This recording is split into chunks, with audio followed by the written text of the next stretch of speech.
Bien, bonjour à toutes et à tous. Vous pouvez un peu vous avancer, hein, on n'a pas de microbe particulier à la tribune.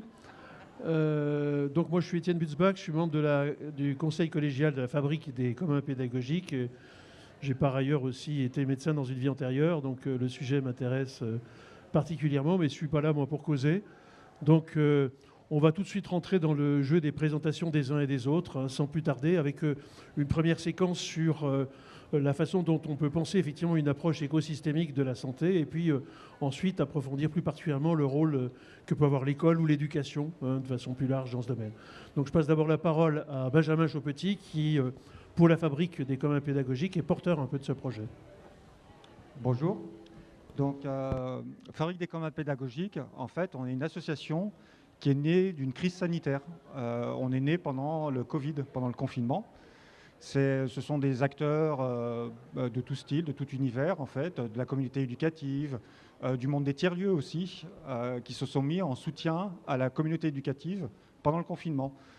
Par exemple, en déployant des outils numériques pour faire des visioconférences, en partageant des pratiques de classe dehors, en soutien aussi parfois en santé mentale, administrative. Voilà, et ça a très bien fonctionné dans un contexte qui était très difficile pour tout le monde. Et donc on s'est pérennisé en fabrique. Et donc les questions de santé au sein de la Fabrique des communs pédagogiques, elles n'ont pas cessé en fait d'être autour de nos échanges et de nos pratiques.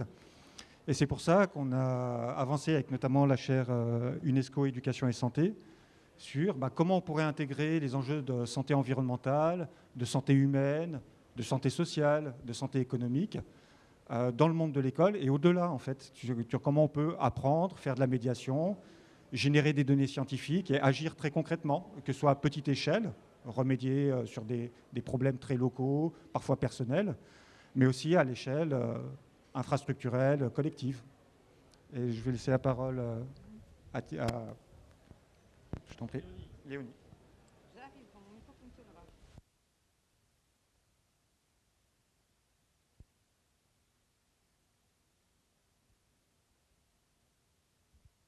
Non, ça fonctionne, c'est bon. Bonjour, moi je suis Léonie Varobieff et si je suis présente à cette table ronde, c'est parce que à Marseille s'est créée une nouvelle mission, une nouvelle direction qui s'appelle la mission Une seule santé, qui a été impulsée par Michèle Rubirola, qui est première adjointe, mais aussi élue à la santé et aux relations internationales, avec cette idée que la santé devait être prise non plus que uniquement sous le prisme de la santé dite publique, mais vraiment en amont, avoir une approche globale de la santé, tout écosystème confondu, tout socio-écosystème, donc milieu, sol, eau, vivants animaux, vivants végétaux, et que tout ça participait de la santé globale. Cette nouvelle approche, en fait, pour qu'elle s'inscrive dans les politiques publiques, il a fallu créer une nouvelle équipe et dont je fais partie, dont je suis heureuse de faire partie. Et je pourrais vous développer ça tout à l'heure un peu plus, mais l'idée, c'est d'incarner ce concept une seule santé, en anglais One Health, dont on entend souvent parler maintenant, et de voir comment ça s'applique sur un territoire, et bien sûr dans les écoles.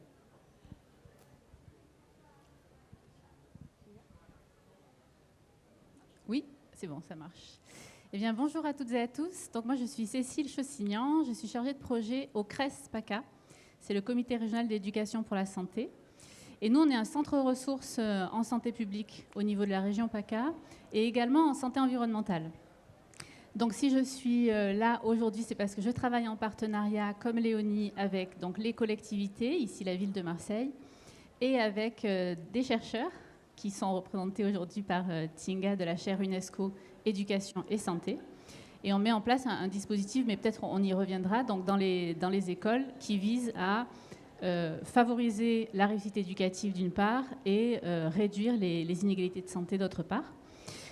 Mon domaine d'expertise, c'est vraiment la promotion de la santé, qui est un champ de la santé publique, et en particulier le volet éducation pour la santé, et qui se concentre sur comment renforcer les compétences alors des personnes en général, et puis là en particulier des élèves, sur les questions de santé, en agissant sur l'ensemble des déterminants de la santé. Et dans ce cadre-là, évidemment, on fait des ponts avec la santé environnementale, le One Health, d'abord à travers le prisme éducation pour la santé, puis en rejoignant après l'éducation au vivant et l'éducation à l'environnement.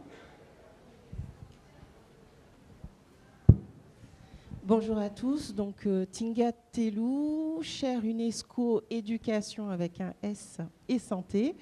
Je représente donc une équipe de chercheurs et de chargés de projet qui travaillent à partir de Clermont-Ferrand.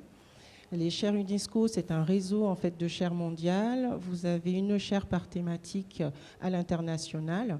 Et donc, comme le titre l'évoque, nos prérogatives, c'est de faire avancer la science sur les questions comment les éducations, donc toute forme d'éducation, permet de favoriser, maintenir la santé et le bien-être des populations.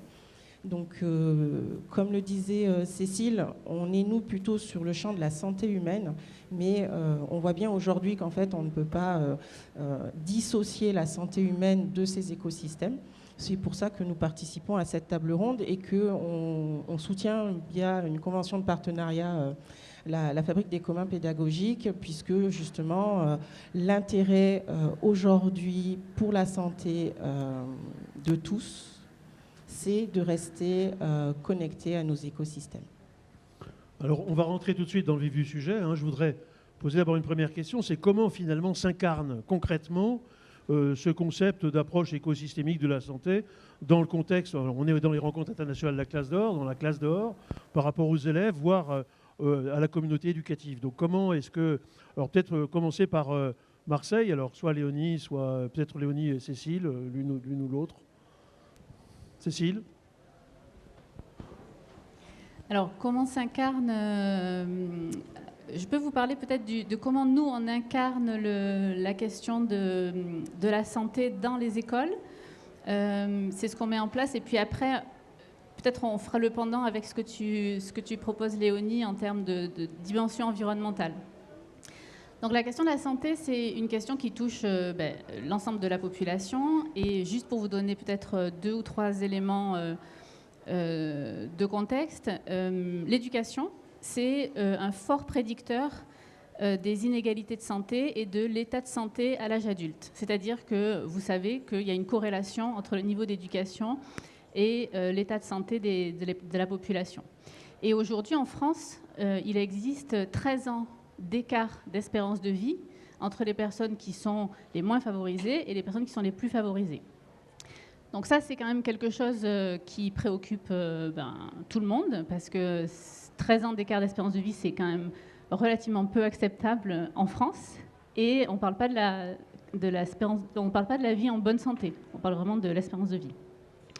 Donc un levier de réduction des inégalités, c'est vraiment d'agir sur l'éducation. Et pourquoi l'école, c'est le milieu qui est quand même le plus favorable pour ça? C'est parce que, vous savez, les enfants, ils passent, c'est leur milieu de vie en fait, ils passent quasiment 40% de leur temps éveillés à l'école, donc 80% de ce temps à l'école en classe.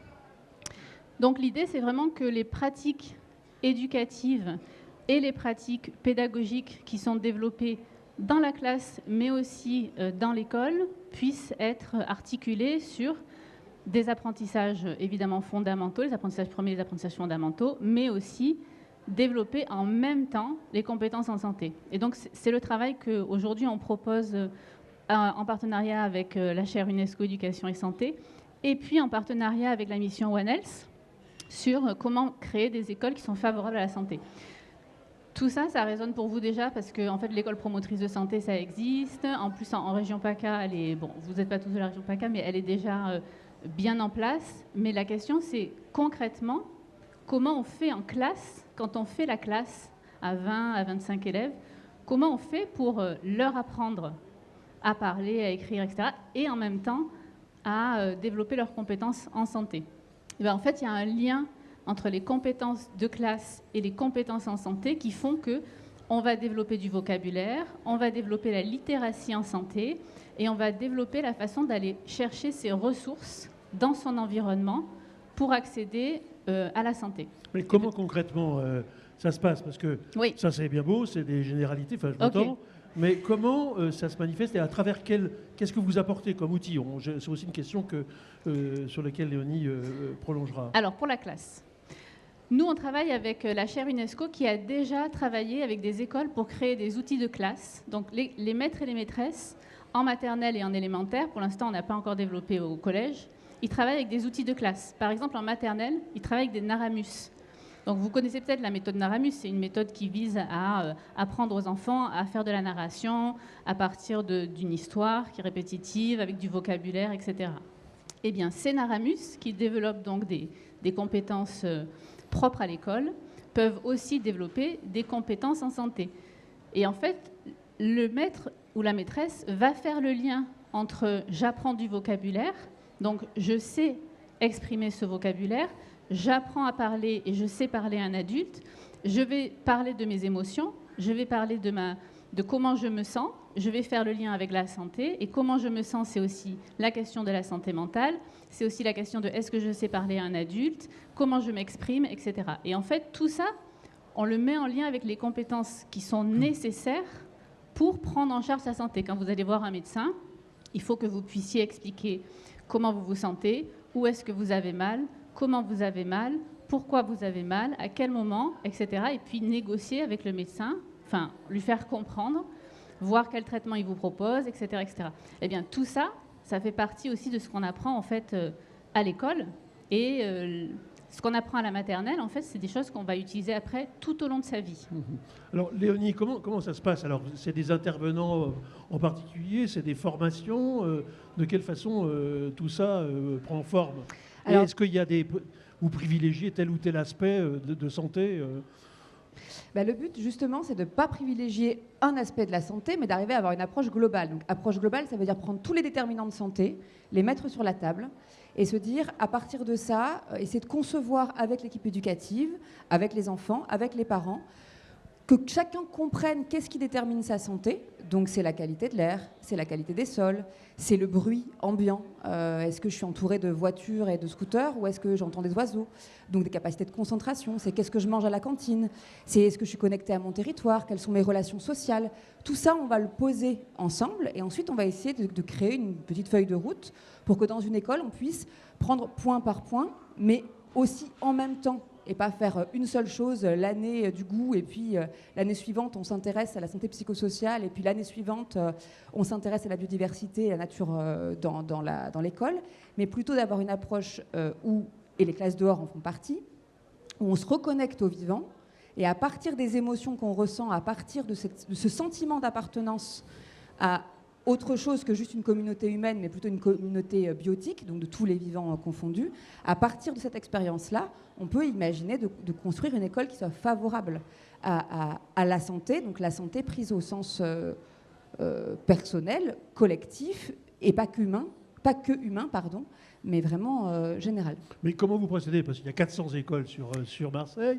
Vous choisissez des écoles pilotes. Et combien de divisions? C'est-à-dire qu'est-ce que vous pouvez mobiliser comme moyen au niveau du service? Alors, il y a plusieurs entrées. La première chose, c'est déjà de s'arrimer à l'existant, parce qu'il y a plein de gens qui font de la santé environnementale et qui ne le savent même pas, ou en tout cas qui ne le nomment pas comme ça, même s'ils le savent.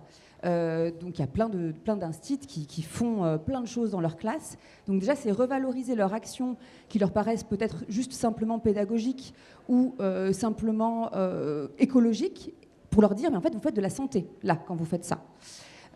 Ensuite, le deuxième levier, c'est vraiment de se dire, essayons de voir tous les besoins dans toutes les écoles, et petit à petit, de se dire, tiens, dans telle école, le besoin criant, il est plutôt sur l'accès aux soins. Dans cette école-là, le besoin criant, il est plutôt sur l'alimentation.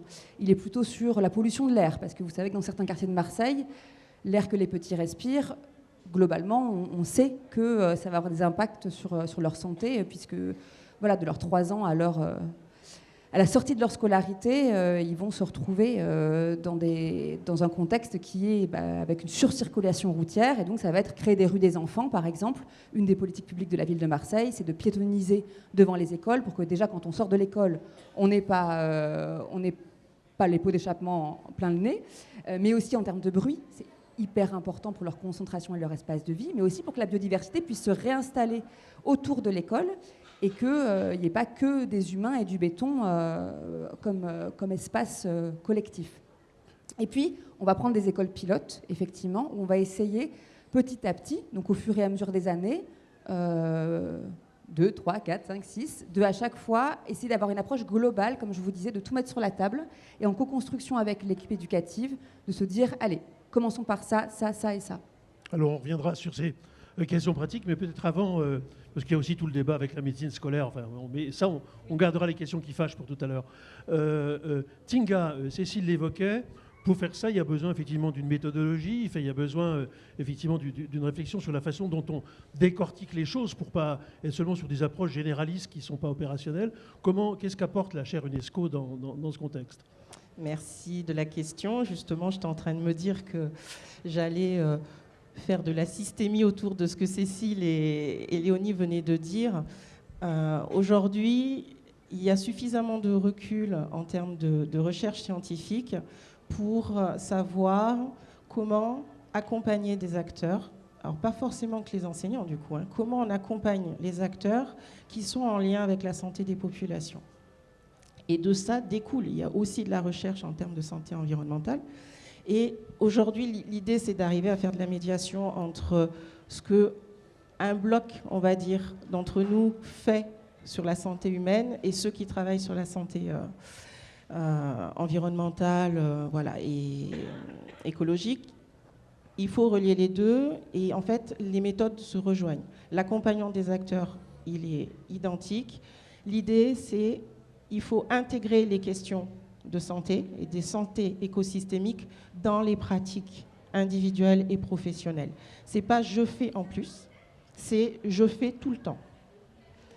Cécile en parlait, utiliser un album jeunesse sur la maternelle et l'élémentaire. Cet album jeunesse, s'il parle de harcèlement par exemple, vous faites de la santé tout en faisant de l'apprentissage de la lecture, de la compréhension, de l'esprit critique. Et c'est ça en fait. Et ça, on ne vous demande pas, on ne demande pas finalement aux acteurs de dédier du temps supplémentaire de leurs activités à consacrer aux questions de santé. Et l'intérêt du coup de la classe dehors, si je puis dire pour moi, c'est que on se retrouve dans un milieu qui nous permet de faire santé humaine et santé environnementale. Je pense qu'il y a des enseignants dans l'auditoire. Vous faites déjà de l'éducation à la santé dans le programme. Vous faites déjà de l'éducation à l'environnement et au développement durable dans le programme. En fait, vous faites de la santé. Il faut du coup approfondir les choses en utilisant le socle commun des apprentissages, en faisant en fait de la santé de manière régulière, je ne dis pas systématique, mais de manière régulière sur les mathématiques, sur les sciences, sur le français, sur l'EMC, enfin voilà. C'est profiter finalement de ces situations-là pour faire acquérir les apprentissages et les compétences aux enfants, tout en discutant de santé. Et c'est comme ça, associé aux sorties et au travail en extérieur, que vous allez développer les consciences écologiques, les consciences santé. Et pour moi, finalement, l'école devient un laboratoire du vivre ensemble et de la citoyenneté et de la santé.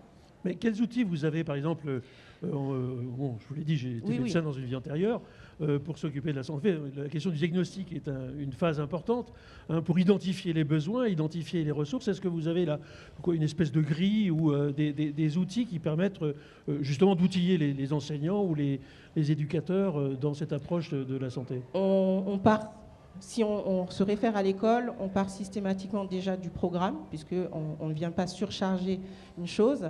Donc on part du programme et en début d'année, les enseignants, en faisant connaissance avec leurs élèves, évaluent les problématiques. Et à partir de là, c'est un projet qu'on expérimente à l'heure actuelle sur Clermont, mais qui a déjà été expérimenté ailleurs dans le monde. C'est-à-dire qu'on construit des parcours éducatifs de santé de manière spiralaire, c'est-à-dire tous les enseignants d'un même niveau vont traiter un certain nombre de thématiques et de compétences qu'ils vont définir en début d'année. Et on fait ça pour chaque niveau. Et à côté de ça, vous avez des thématiques et des compétences qui sont repris de cycle en cycle. De manière à s'assurer qu'un enfant qui rentre en petite section et qui sort en CM2, que tous les enfants aient reçu la même initiation en termes de santé. Et donc nous, à côté de ça, au niveau de la chaire, en termes de levier d'accompagnement, on forme les enseignants, puisqu'on est adossé à l'INSPE, donc on forme les enseignants sur cette approche parcours éducatif de santé. On co-construit des outils pour justement comment on exploite un album jeunesse pour parler de santé. On fournit, là on travaille notamment avec du périscolaire, c'est-à-dire que comment on construit un projet pédagogique du périscolaire qui développerait des compétences psychosociales et des compétences en santé sur une programmation annuelle. Et en fait, nous on est vraiment là en assistance et toujours en se basant finalement sur les données scientifiques internationales. Et les retours qu'on a du coup de nos partenaires nous permettent d'alimenter cette base de données scientifique, puisque derrière, il y a tout un travail de recherche qui est fait, et qui permet de sortir, de produire, de capitaliser, de valoriser des expériences, parce qu'on a à cœur d'intégrer dans la banque de données scientifiques tous les savoirs, qui soient expérientiels, qui remontent du coup du terrain, les savoirs locaux, parce que on fonctionne d'une certaine façon en France, mais à l'international, il y a d'autres approches sur les mêmes questions. Et donc ça vient aussi nourrir la réflexion et le potentiel du coup qu'on a derrière pour fournir des outils adaptés à la ville. Je veux dire, ce qu'on a développé, accompagner le CRES sur la ville de Marseille, et pas totalement identique à ce qu'on a développé sur le Clermontois et qui sera à mon avis pas totalement identique sur ce qu'on développera à Nice. Donc voilà, l'idée c'est vraiment de contextualiser en fonction du besoin et ça émane des équipes. Il faut se dire que notre accompagnement en général c'est une année de mise en place de diagnostic, de réflexion avant une mise en œuvre réelle. Alors je voudrais interroger aussi Benjamin là sur finalement, dans ce contexte, qu'est-ce qu'apporte la fabrique? C'est quoi concrètement dans ce dispositif qu'on sent se mettre en place? Quels sont les apports spécifiques, notamment par rapport à ce qui est évoqué, diagnostic, enquête participative Oui. Notre rôle à la fabrique, c'est de fluidifier avec la coopération. Si je reprends l'exemple du confinement pendant le Covid, je peux relater par exemple mon expérience personnelle sur Lyon. En fait, on avait tout un tas de personnes dans les SAMU sociaux, dans les écoles, qui avaient des besoins très concrets, en fait. Et la communauté s'est mise en réponse à ces besoins. Et c'était extrêmement varié. Ça pouvait être j'ai besoin de gel hydroalcoolique, j'ai besoin d'outils numériques, j'ai besoin qu'on me soutienne un peu parce qu'en ce moment, je suis un peu fatigué. D'ailleurs, par exemple, on va avancer sur les premiers secours en santé administrative. Ça pouvait être, ah tiens, j'ai des enfants, ils se posent des questions, est-ce que vous avez des ressources sur qu'est-ce qui se passe sur le coronavirus et tout ça. Et donc, on a commencé comme ça, et avec l'interaction avec la chaire UNESCO, on a commencé à poser les bases d'un diagnostic en médiation, diagnostic-médiation en santé One Health, où le principe c'est, personne par personne, acteur par acteur, on interagit, la fabrique des communs pédagogiques, en disant, tiens, qu'est-ce que tu fais en ce moment ? C'est quoi tes besoins, c'est quoi tes contraintes, pareil, avec la ville, voilà. Et on sécurise par des conventions de réciprocité des coopérations. Et ça peut être à toute petite échelle, ça peut être vraiment sur des petites bases. Et que ça va nous permettre, par exemple, de faire en sorte que les enfants, en faisant classe dehors, vont pouvoir enquêter sur leur propre territoire, apprendre des choses sur la géographie, sur l'histoire, sur quels sont leurs besoins de leur famille, et ainsi de suite, et connecter ça à des réponses. Ou si les réponses n'existent pas, pareil, coopération. On se dit, OK, on a des besoins qui sont déjà là sur le territoire, qu'est-ce qu'on a qui peut être testé? Et donc tu es à la fois en découverte, mais aussi en contribution concrète, en fait, aux solutions de santé de ton territoire, pour pouvoir tester, y compris toi-même, en fait, si tu as envie d'explorer quelque chose qui n'est pas encore fait, qu'on essaie de créer les cadres pour que ce soit possible. Parce que typiquement, il y a toujours eu un problème d'échelle là-dedans, entre ce qu'un individu peut faire, que ce soit un enfant, un parent, un professeur, et puis les politiques publiques, les choses d'échelle. Voilà, l'interaction entre les deux a toujours été parfois un peu compliquée. Et le rôle de la fabrique des communs pédagogiques, c'est de faire ces interactions-là, de contribuer à ces interactions-là. Alors avant de passer la parole à ça, j'aimerais quand même que vous évoquiez un peu les difficultés aussi, les problèmes les principaux obstacles auxquels vous vous trouvez confrontés. J'évoquais la question de l'état du système de la santé scolaire en France aujourd'hui. On a parlé aujourd'hui des 600 médecins scolaires qui restent désespérément en place aujourd'hui, et les infirmières scolaires. Quels sont ces obstacles et quels sont les problèmes que vous rencontrez sur le terrain? Cécile.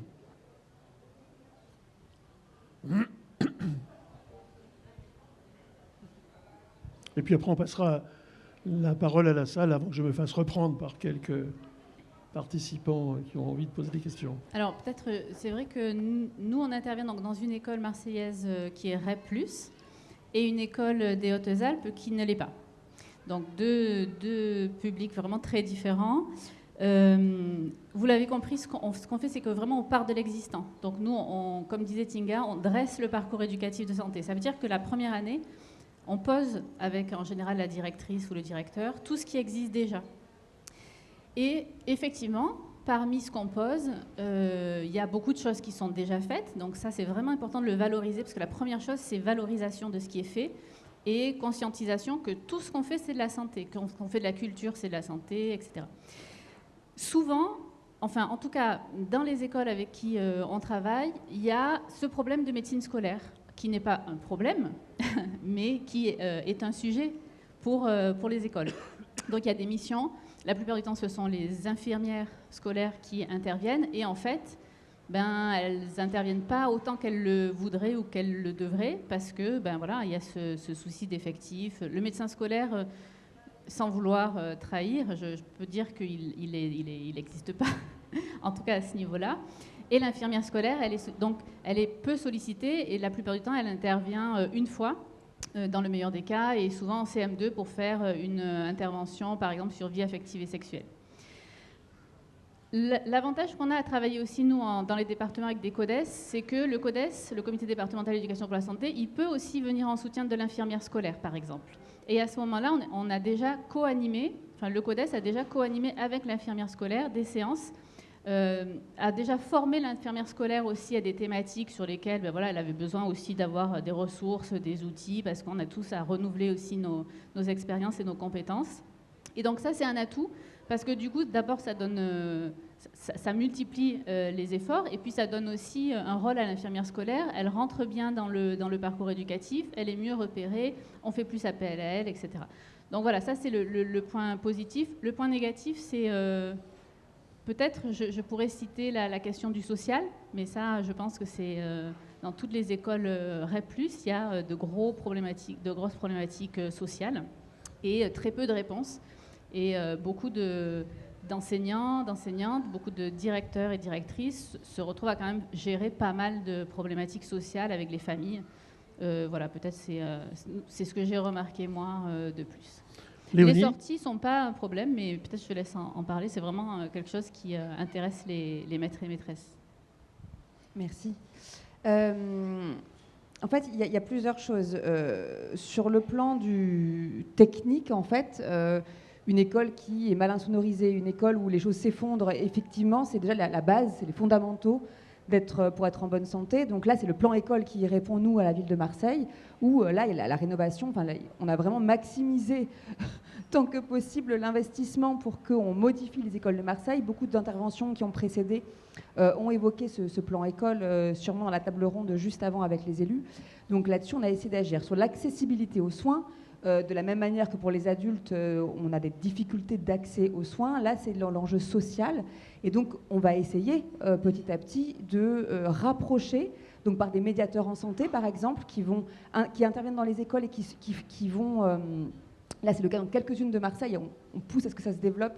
Sont là un demi-jour par semaine ou un jour par semaine, et qui vont mettre en relation les familles et les enfants avec le secteur du soin, que ce soit pour de la vaccination, que ce soit pour du diagnostic avec tous les troubles socio-cognitifs qu'on rencontre actuellement, mais aussi des premiers soins très élémentaires. Il y a des choses où il n'y a des fois pas du tout de parcours de soins qui est mis en place depuis la naissance de l'enfant. Donc ça, c'est la chose, si vous voulez, un peu curative. Parce que là, c'est prendre les besoins alors qu'ils sont déjà un peu prégnants.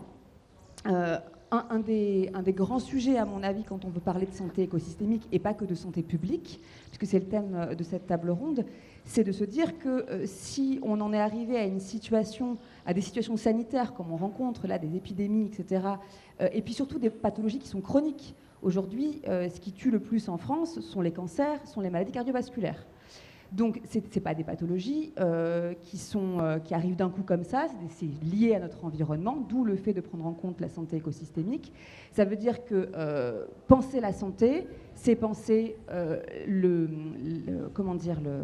l'exposition aux perturbateurs endocriniens, l'exposition à une qualité de l'air dégradée, etc., etc. L'accès à une alimentation saine. Et donc l'école doit être capable, en tout cas c'est tout ce vers quoi on pousse, doit être capable de créer un environnement sain pour l'enfant et qui rayonne de façon générale dans tout le quartier et à l'échelle de chaque quartier, que l'école soit un espèce de pilier comme ça où le vivant est protégé, où on prend soin des vulnérables parce qu'ils sont tout petits, parce que leur système immunitaire et leur corps n'est pas encore complètement développé, mais vulnérable aussi pour tous les autres vivants qui sont autour. Et donc, à mon avis, le premier frein à lever en prévention, parce que là on a parlé du curatif, mais je parle aussi de la prévention, c'est changer notre rapport à ce qu'on appelle santé.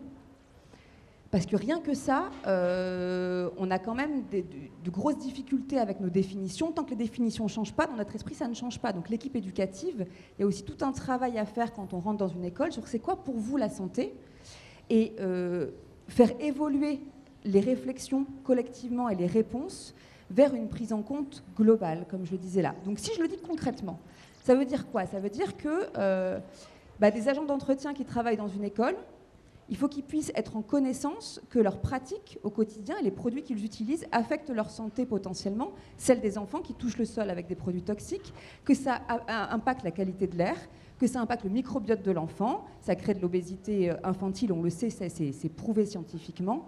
Ça va avoir des impacts sur l'asthme, sur toutes les pathologies qui vont suivre derrière. Donc, ça veut dire qu'un agent d'entretien dans une école est un acteur de santé publique. Donc, c'est le repositionner comme tel. De la même manière, un instituteur est un acteur de santé publique, non pas que parce qu'il enseigne. Effectivement, l'éducation, c'est une base de la santé pour le présent et pour l'avenir, mais aussi parce que tout ce qu'il va mettre en place à l'intérieur du système éducatif va être en relation ou pas avec les vivants. Par exemple, quand on est à la cantine et qu'on goûte un plat, quand on pousse à goûter des plats, quand là le marché de la restauration collective évolue beaucoup à Marseille, on fait rentrer du bio, on fait rentrer du local, on supprime beaucoup de plastique, là on devient acteur de santé puisque demain ce sont des enfants qui vont pouvoir prendre soin eux-mêmes de leur santé en connexion avec le vivant.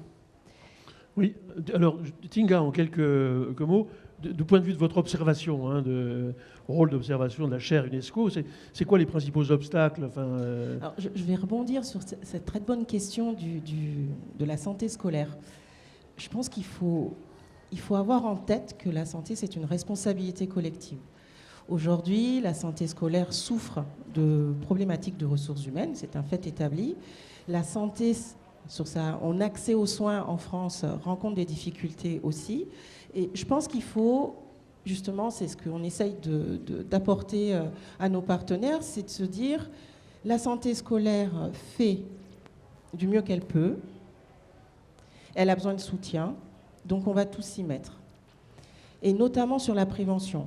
L'idée, c'est plus on sera efficace en termes de prévention, moins il y aura de soucis à gérer en termes de santé.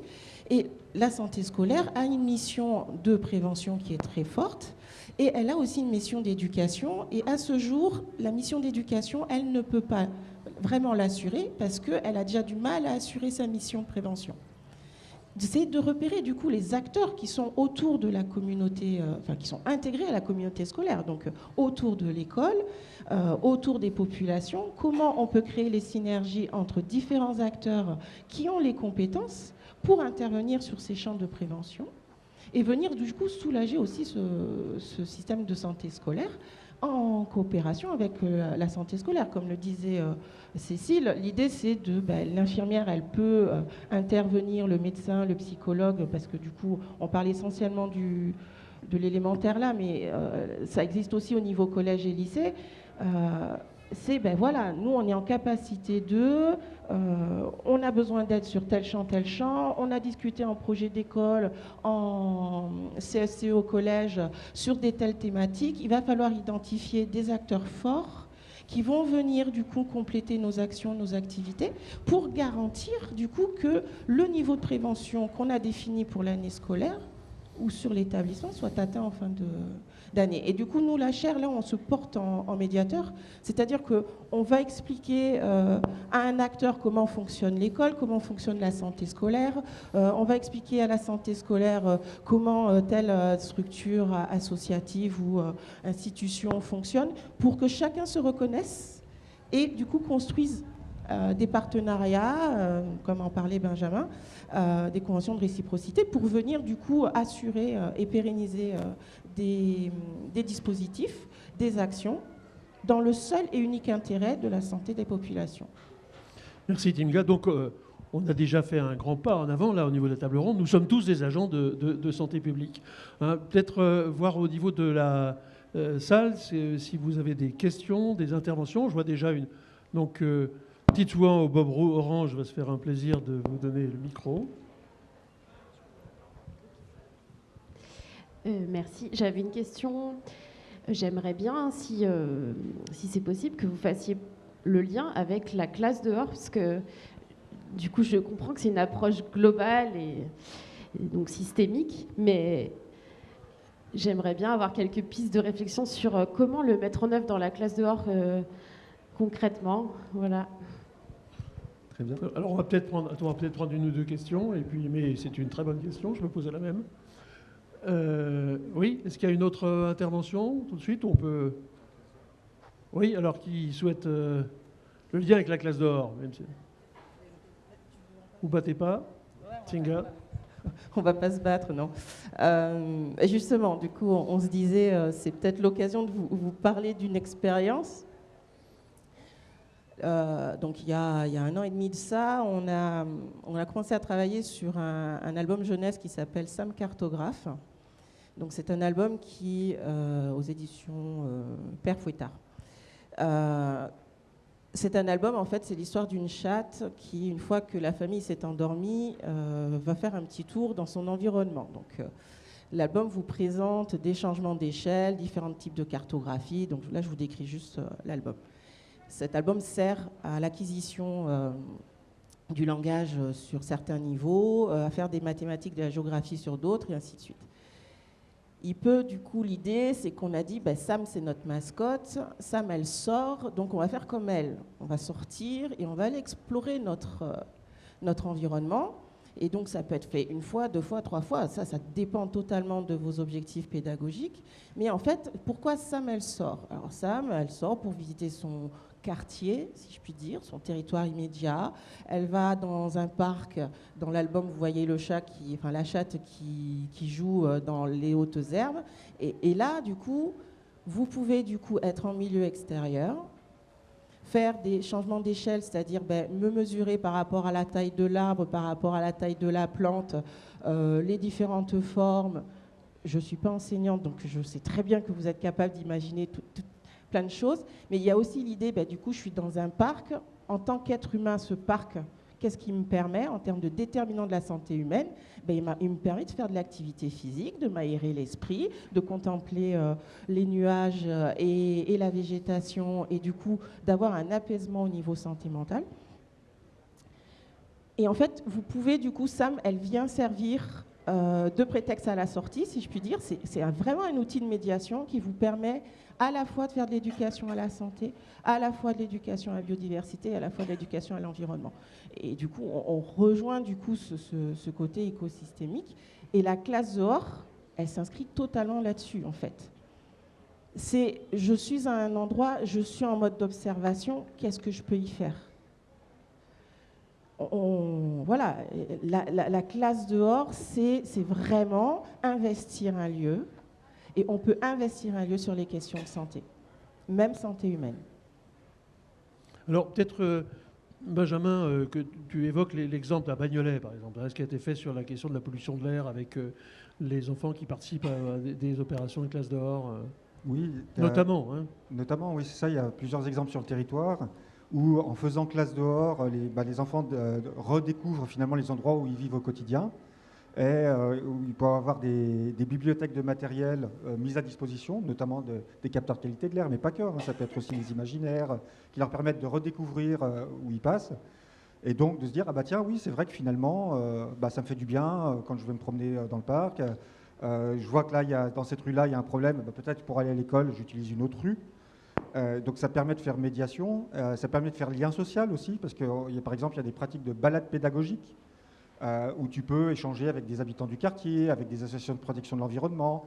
Ça fait du lien social qui est très important pour la santé des enfants, c'est-à-dire au-delà de l'action sur la qualité de l'air, le fait de pouvoir parler, de pouvoir agir, ça évite l'éco-anxiété tout simplement, puisque quand tu vois en fait les conséquences sur, là tiens, dans le parc, sur le marché, j'ai vu quelque chose, j'ai vu qu'il y avait un problème et j'ai agi dessus et ça a changé en fait la vie de mes parents, ça a eu une conséquence en fait concrète que je peux montrer à mes amis, voilà, et ça a un impact durable.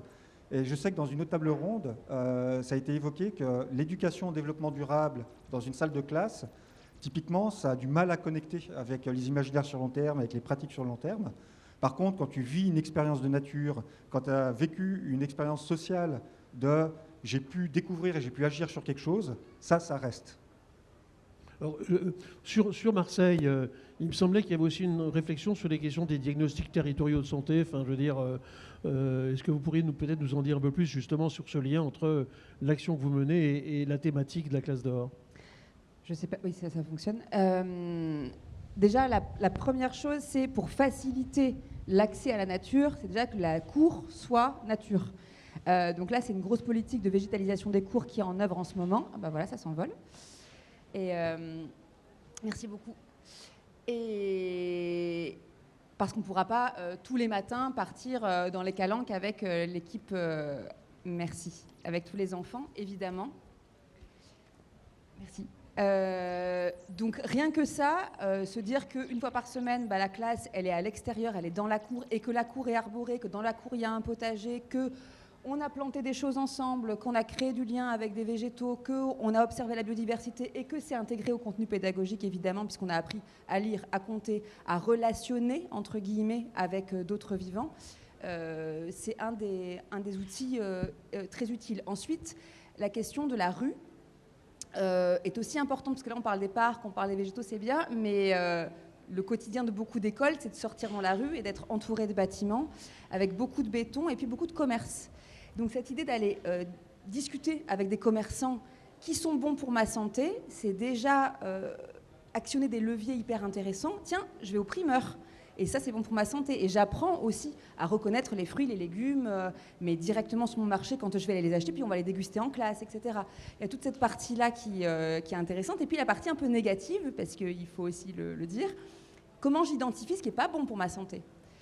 Et dans mon environnement global, que ce soit par des médicaments, que ce soit par des aliments, que ce soit par des moyens de transport, tout ce qui affecte ma santé, que l'enfant puisse l'identifier en fonction de son âge par ses parcours scolaires. Il suffit de descendre juste dans la rue devant l'école et de prendre une demi-heure dans sa journée de classe. Ça fait partie de l'école dehors aussi que d'être sur une route où il y a des voitures et que on crée par cette sensibilisation-là des citoyens qui demain se poseront la question du vélo ou de la voiture et qui arriveront à se préserver un peu mieux. Ça fait partie de la construction citoyenne de façon générale. Cécile, vous vouliez dire quelque chose à ce sujet? Et je rajoute juste qu'on a quand même mis en place un truc super, moi je trouve super à la ville de Marseille là en ce moment, c'est qu'avant 11 ans, tous les enfants vont aller au moins une journée en mer pour se connecter à la biodiversité marine et faire de l'éducation à la relation à la mer et aux vivants marins. Donc voilà, du coup entre 9 et 11 ans, donc avant l'entrée en 6e, tous les enfants de Marseille vont maintenant bénéficier de cette journée-là. Non, mais simplement rajouter, c'est vrai que ce que Tinga n'a pas dit, c'est que l'album Sapin Cartographe, il est adapté en fait aux 3 cycles. Cycle 1, cycle 2, cycle 3. Et ce qui est intéressant, c'est de voir comment est-ce qu'il peut être repris, justement, comme tu disais, de façon spiralaire, pour chaque année, finalement, faire une sortie sur un thème ou en lien avec un apprentissage ou un domaine qui permettent de le développer et de chaque année découvrir quelque chose de différent. Et c'est vrai que c'est un outil d'exploration pour faire la classe, mais aussi, du coup, en profiter, comme disait Léonie, pour aller repérer toutes les ressources qui sont favorables, le primeur, le pharmacien, l'association, le centre social où je vais faire du sport le mercredi avec mon petit frère ou ma petite sœur, etc., etc. Et en même temps, pourquoi pas proposer ce diagnostic territorial à l'école pilote, par exemple, qui va dire, je vais sortir dans mon quartier et puis je vais regarder à quoi je suis exposée. Est-ce qu'il y a une autoroute qui passe juste à côté de mon école? Est-ce que les voitures qui passent devant l'école, elles circulent très très vite ou bien il y a des dos d'âne?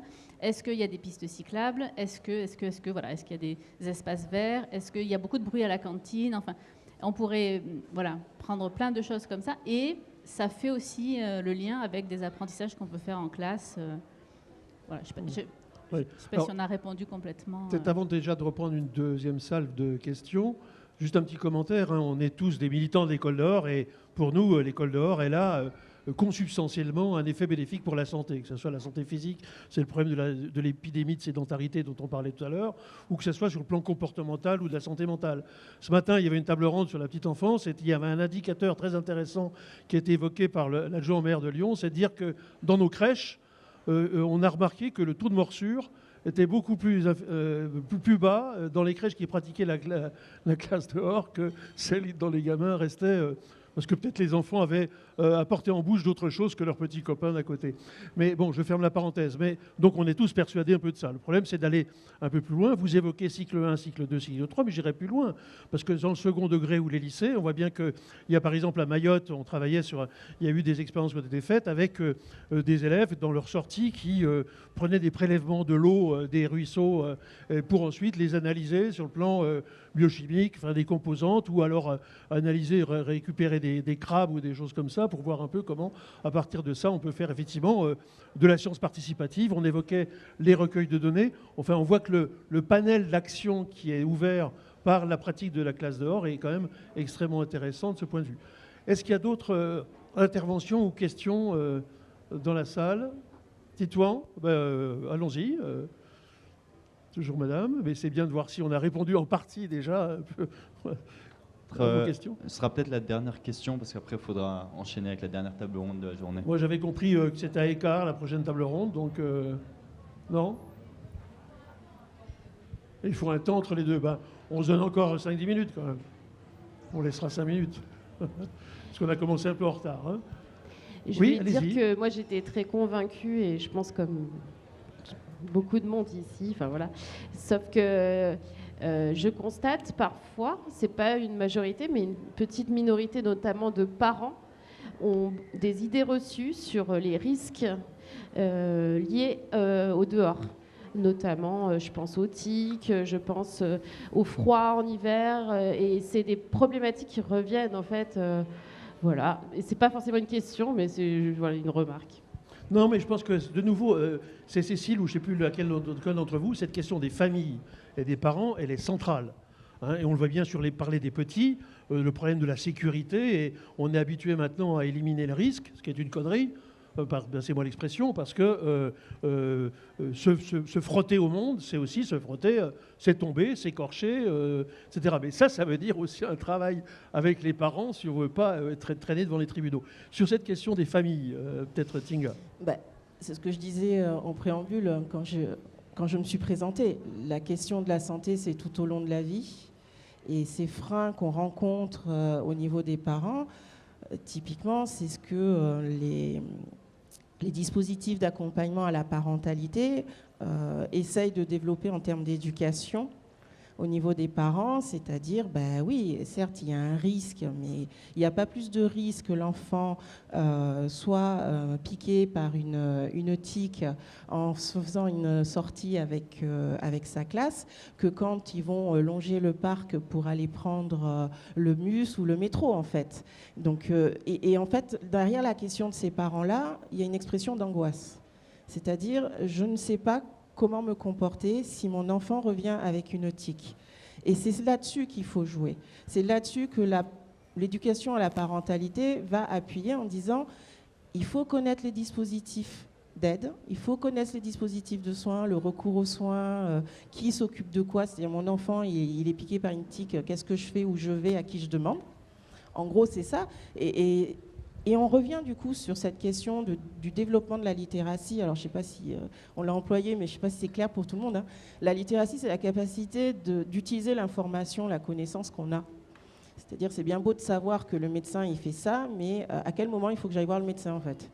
Et c'est ce travail-là qui doit être fait tout au long de la vie. Et un parent, c'est angoissé parce qu'il veut qu'on lui rende un enfant intact. C'est normal. Et il faut lui apprendre à lâcher prise parce qu'il n'y a pas plus de niveau de risque au final quand on est à la maison ou avec ses parents ou en famille qu'à l'école en sortie. Léonie, sur ces questions des parents, des familles, quel regard vous portez là? Ah pardon. Dernière question, alors je sais pas. Il y avait une autre question? Oui, oui, allons-y. Dans les 3 minutes qui nous restent. Merci. Oui, c'était pas une question, c'était une remarque. En fait, il y a plus de danger de rester à l'intérieur que d'être à l'extérieur. On pense à la pollution de l'air qui peut être jusqu'à 6 fois, je crois, plus importante en intérieur et notamment dans les écoles. Il y a une étude qui a été faite, j'ai plus les références, en Europe sur les classes, sur l'air intérieur dans les classes. Donc l'air est jusqu'à 6 fois plus pollué qu'à l'extérieur. Également, le fait, et là je porte des lunettes, c'est assez rigolo, mais le développement de la myopie, le fait de ne pas avoir la possibilité de voir loin quand on est dans une classe. Voilà, c'est juste des petits exemples. Alors il y a un autre aspect dans la question des familles, c'est les enfants ambassadeurs de santé auprès de leurs parents. Alors c'est valide dans les champs de l'alimentation par exemple, mais aussi on a plusieurs fois des témoignages qui montrent qu'après avoir fait des balades pédagogiques ou découvert un endroit, une forêt, etc., ben les enfants incitent leur famille à aller découvrir cet endroit de la nature. Donc ça, ce sont des aspects qui sont aussi loin d'être négligeables dans les apports qu'il peut y avoir dans les pratiques de la classe dehors. Léonie. Justement sur la qualité de l'air, effectivement, nous, on commence à peine là la perspective des écoles qui vont être favorables à la santé sur tous les plans. Donc je ne peux pas encore avoir de retour d'expérience sur tous les aspects. En revanche, sur certains, comme la qualité de l'air intérieur, c'est vrai que spontanément, beaucoup de gens pensent encore que l'air extérieur est meilleur, alors qu'en fait, que l'air extérieur est pire, pardon, alors que c'est en fait à l'intérieur que l'air stagne, que les matériaux ont des effluents qui sont toxiques, et quand on n'aère pas, c'est une catastrophe. Donc une salle de classe enfermée, c'est pas bon du tout, effectivement, pour la santé. Donc ça, il faut sensibiliser. Par exemple, on a développé des petits capteurs de qualité de l'air qu'on a installés dans les classes pour qu'on ait un petit bonhomme qui dise rouge, rouge, il faut aérer, ou vert, c'est bon, l'air est bien respirable, sans que ce soit scientifiquement complexe. Juste pour pousser à avoir des bonnes pratiques, et l'instituteur et les enfants qui vont ramener cette idée-là à la maison. Et effectivement, là où les parents sont vraiment fermés, c'est aussi ceux qui vont moins venir quand on va faire de la concertation, qui vont pas forcément vouloir suivre les formations qu'on propose. Ben, le lien, ça va être l'enfant qui va rentrer à la maison avec ah ben moi j'ai appris à trier les déchets, moi j'ai appris que la qualité de l'air elle n'était pas très bonne à l'intérieur, etc., etc. C'est pareil aussi, la question du froid et de la pluie ou des choses de ce type-là. On voit bien que le problème, ce n'est pas le froid et la pluie, c'est la façon dont effectivement on prend les mesures quand même qui sont nécessaires pour que les gamins et les enseignants et les accompagnateurs n'aient pas froid, mais ce n'est pas le problème. Peut-être un dernier mot de conclusion, parce qu'on va bientôt me pousser à terminer cette table ronde. Peut-être un petit mot de conclusion de chacun des participants. Cécile, pour... des choses que vous n'avez pas encore dites et qui vous restent par-devers vous, le temps que Cécile trouve le point d'allumage, sinon passe le... C'est bon. Ça devrait fonctionner, oui, c'est bon, merci. Écoutez, non, en conclusion, je pense que vraiment, c'est vrai que le message, moi, que j'ai envie de faire passer, c'est que la santé, on en fait. C'est vrai qu'on en fait. Il faut, je pense que chacun d'entre nous, on travaille de façon collaborative, parce que l'enfant, il est traversé par différents temps dans l'école et autour de l'école, et que, en fait, si on rend le parcours éducatif de santé cohérent et qu'on intègre vraiment le rapport à la nature, on voit que quand même, il y a d'énormes bénéfices. Et peut-être que bénéficier aussi des études qui ont été faites à l'international, à l'étranger, intégrer la communauté éducative dont les parents font partie pleinement. Je pense que c'est un peu notre enjeu dans l'accompagnement qu'on propose aujourd'hui aux différentes écoles. Et ça ne peut pas se faire sans les collectivités, en fait, qui permettent aussi de sortir. Peut-être pour moi, le mot de la fin, ce serait une nouvelle, au cas où certaines ne seraient pas au courant, c'est que le mot de santé, la définition de la santé, ça a changé en 2022. Donc en fait, il y a 2 ans et demi.